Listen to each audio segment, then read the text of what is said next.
"We can't have our grandson sleeping with this," my mother-in-law, Margaret, sneered, dangling my handmade quilt between her manicured fingers as if it were contaminated. "It looks like something from a thrift store."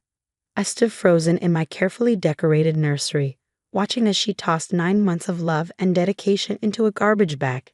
Each soft patch of fabric held a story, a memory, a piece of my heart, and more importantly, pieces of my family's legacy that my in-laws had no idea existed. My name is Hannah, and I'm 28 years old.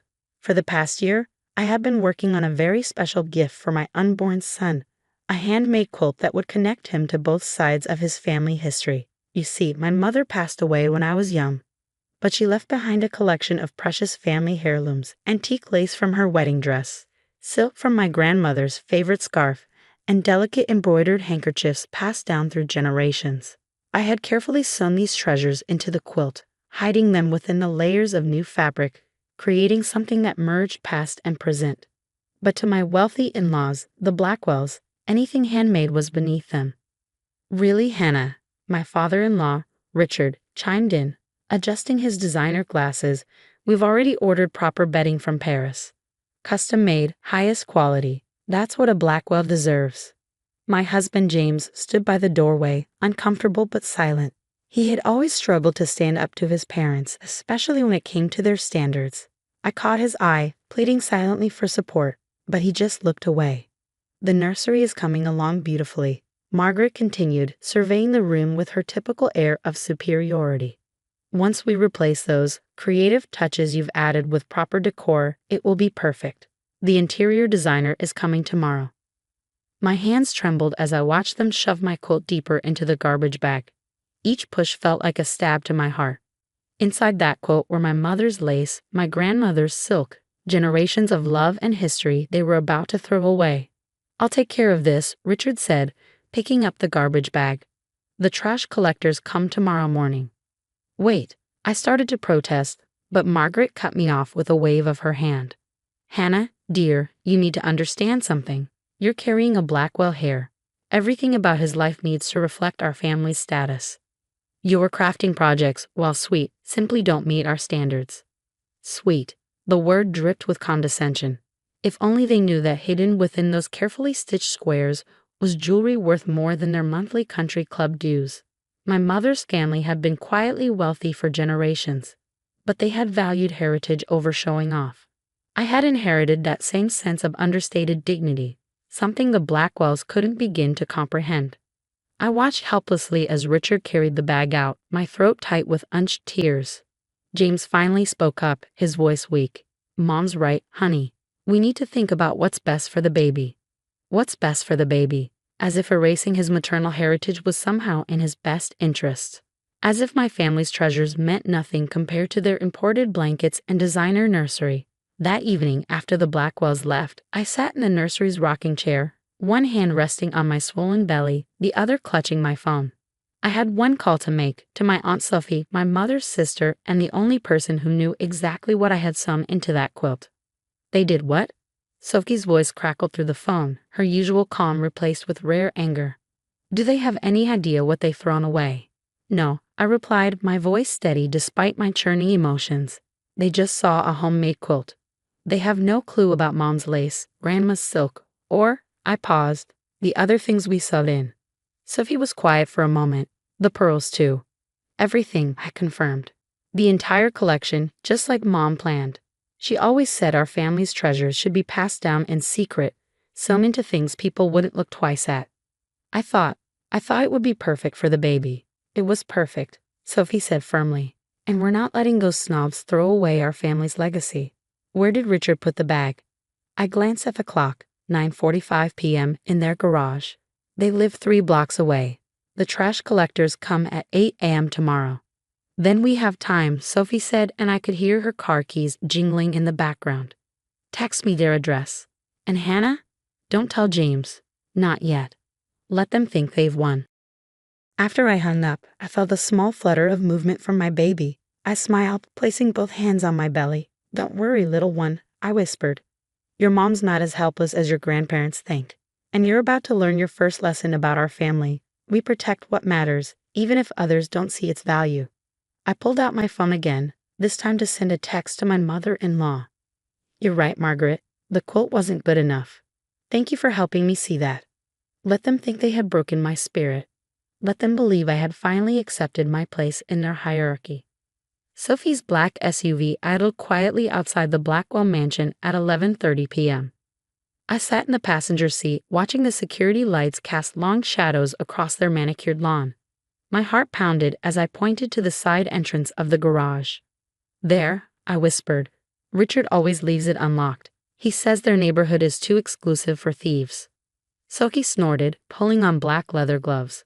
While he's about to learn a lesson of security, she looked at me, her eyes, so much like my mother's, filled with determination. Stay in the car, Hannah. In your condition, you shouldn't be sneaking around. I started to protest, but she was right. At 7 months pregnant, stealth wasn't my strong suit. I watched as Sophie slipped out of the car and made her way to the garage, her movements graceful and precise. She'd been a professional dancer in her younger years, and it showed. Minutes ticked by like hours. I kept one eye on the Blackwell's bedroom window, where a faint blue glow suggested they were still awake, watching TV. Finally, Sophie emerged from the garage, the garbage bag clutched triumphantly in her hands. Back in the car, she handed me the bag. Check it, she said. Make sure everything's still there. My hands trembled as I opened the quilt, feeling along the carefully hidden seams where we tucked away our family's treasures. The antique lace was intact, the silk undamaged. Most importantly, I found the small velvet pouch sewn into the center square, the one containing my great-grandmother's pearl and diamond necklace, worth more than this entire neighborhood. It's all here, I breathed, relief washing over me. Good, Sophie said, putting the car in drive. Now for phase 2. The next morning, I woke up to a string of texts from Margaret. The interior designer will be there at 10.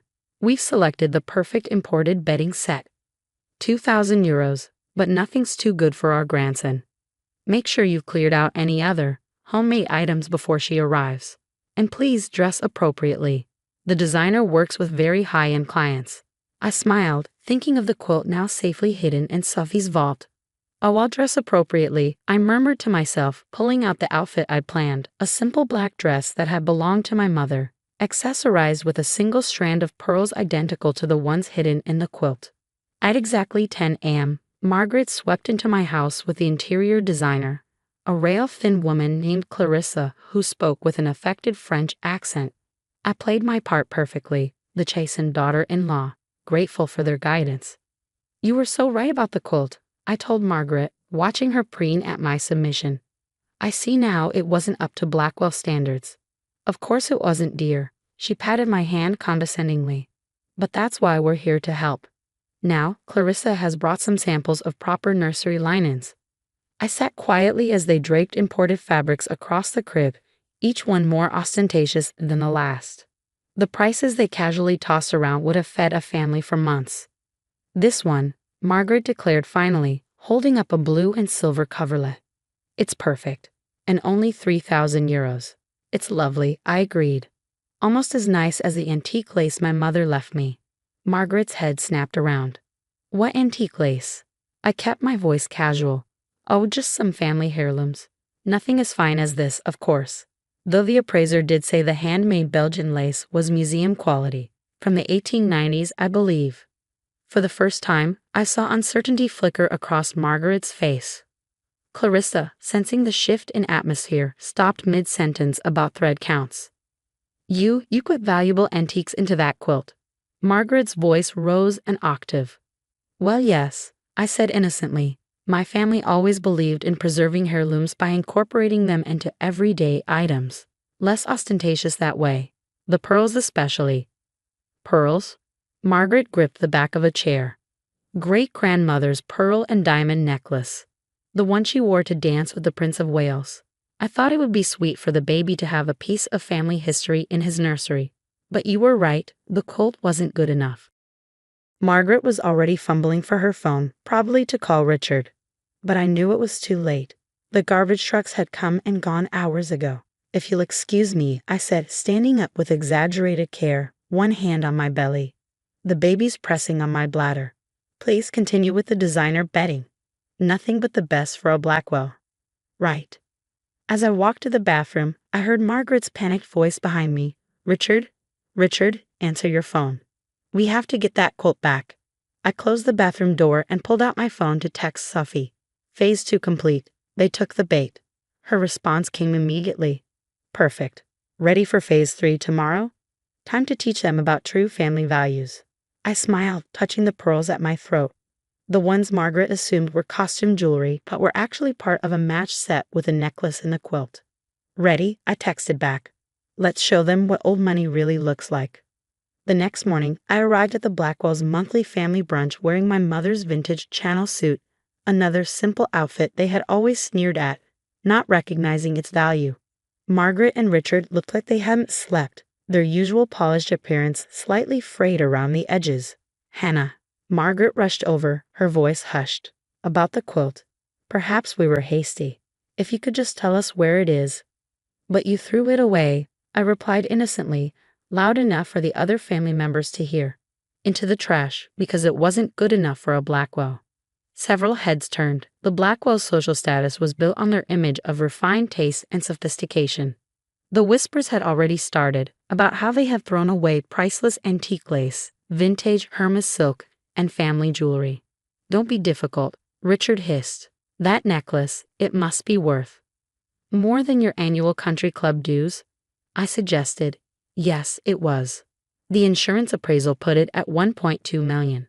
But as you said, handmade items aren't up to your standards. A champagne glass shattered somewhere behind us. James, who had been hovering uncertainly nearby, went pale. That's when Sophie made her entrance, perfectly timed. She sailed into the room wearing our grandmother's other Hermes scarf, the twin to the one they had thrown away. Hannah, darling, she air-kissed my cheeks. I've just come from the auction house. They're terribly excited about the exhibition. Exhibition? Margaret's perfectly painted face went slack. Oh yes, Sophie smiled warmly. The Metropolitan Museum is doing a special showcase on American family jewelry collections. When they heard about our grandmother's pearl and diamond set, they were thrilled. Such a shame we can only display half of it now. She touched the pearls at my throat, the ones Margaret had dismissed as costume jewelry. At least we still have these. The matched necklace would have been spectacular. But, she shrugged delicately, I suppose it's in a landfill somewhere now. The room had gone completely silent. Every Blackwell was staring at us, their expressions a mix of horror and fascination. James finally found his voice. Hannah, I didn't know. No, I agreed quietly. You didn't ask. None of you did. You were too busy judging the surface to see the value underneath. I rested my hands on my belly, feeling my son move. But that stops now. My child will know both sides of his heritage, the quiet dignity of my family and the flashier aspects of yours. We can make this right. Richard stepped forward, reaching for his checkbook. Always his solution to problems. Whatever the value was. You can't. I cut him off. You can't buy back what was lost. But you can learn from it. I took a deep breath. From now on, things will be different. No more dismissing my family traditions. No more sneering at handmade gifts. No more treating me like I'm somehow less than you because I don't flaunt my wealth. Sophie pulled something from her bag. Photos of the quilt, showing the intricate work, the antique lace, the hand-stitched patterns. This is what you threw away, she said, laying them on the table. A masterpiece of craftsmanship filled with irreplaceable treasures. But more importantly, it was made with love for your grandson. Margaret reached for the photos with trembling hands. For the first time, I saw her really look at the quilt, seeing beyond her prejudices to recognize its true beauty. I didn't know, she whispered. No, Sophie agreed. You didn't want to know. But now you do. I turned to leave but stopped at the door. Oh, and one more thing. Those imported nursery linens you ordered? Cancel them. I'll be making my son's bedding myself. If that's not good enough for a Blackwell, then perhaps he doesn't need the Blackwell name. The silence that followed us out was deafening. Later that evening, Sophie and I sat in my nursery, the rescued quilt spread across my lap. I traced the hidden seams where our family's treasures lay safely stored, waiting to be passed on to the next generation. You know, Sophie said thoughtfully, your mother would have loved this. She always said true class couldn't be bought. I smiled, feeling my baby kick against my hand. think they learned their lesson. If they didn't, we still have plenty of family secrets to reveal. Sophie winked. Wait until they find out about Great Aunt Eleanor's sapphire collection. 2 weeks later, a much humbler Margaret asked to visit. She stood awkwardly in the nursery, looking at the quilt that was now prominently displayed.